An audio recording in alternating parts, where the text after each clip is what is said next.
In the last video, we talked about how screen time doesn't cause meltdowns, but it reveals the pressure that was already building up. But here's the part most parents don't expect.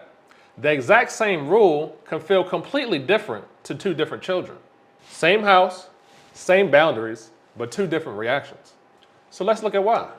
Let's look at this through a parent-child pressure point between Mrs. Blue and Mateo.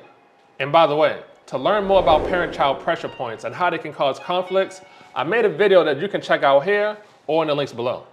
Mrs. Blue is a protective parent who values safety, security, structure, and routine, and doing things the right way, and doing things the traditional way. When she limits screen time, she's trying to build discipline. She's trying to protect. Now meet Mateo. Mateo is wired differently. He values autonomy, movement, freedom, adventure. For Mrs. Blue, the rule represents responsibility. But for Mateo, it feels like control. So when screen time ends abruptly, it doesn't feel neutral. It feels like something is being taken away before he's ready. He didn't have any input. He didn't have any say in the matter. And he didn't get any agency. Mrs. Blue feels like she's enforcing structure, but Mateo feels a sudden sense of powerlessness. And that's where the meltdown starts. Not because either of them is wrong, but because they're wired differently. But here's something Mrs. Blue could do next time. And notice, nothing about the rule changes. She can still enforce screen time limits, but allow Mateo to feel it differently. Here's what I suggest. Instead of cutting the screen off abruptly, she could change one thing. She could ask him, do you want to stop now, or do you want to stop in 5 minutes?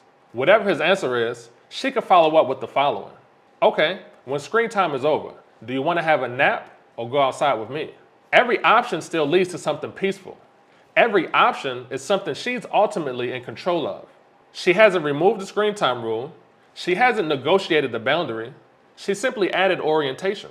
She's helping Mateo feel involved instead of overpowered. And that reduces pressure before survival mode is triggered. This is not permissive parenting. This is proactive parenting, getting in front of the problem before it becomes a problem. It's recognizing that different children experience the same rule differently and adjusting how it feels without changing what's allowed. And this is where personality preferences come into play. Some kids need structure to feel calm. Some kids need autonomy to keep their cool. Some kids need logic to feel steady. And some kids need connection to feel safe. And none of these are better or worse. They're just different. Meltdowns are more frequent when your approach doesn't align with the wiring of your child. But when it does, pressure drops. And everyday parenting starts to feel more peaceful. But most parents were never taught to see these differences. So if you're not sure which wiring your child leans towards, I have a free child personality quiz linked down below.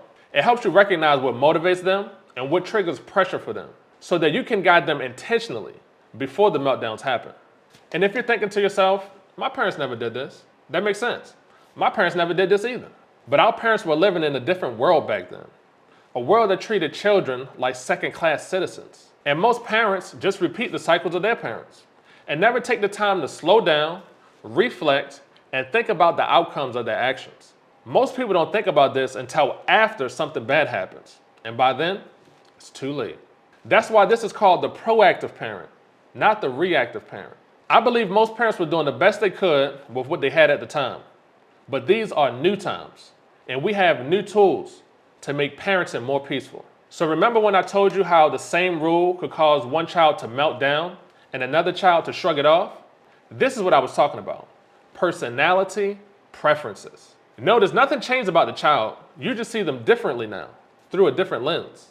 And how you see them changes how you respond. If this series helped you see your child differently, I'll link 2 free tools down below. A free child personality quiz and a fillable PDF titled 8 Signs Your Child is in Survival Mode. They'll help you spot these moments sooner, so you don't have to figure it out in the heat of the moment.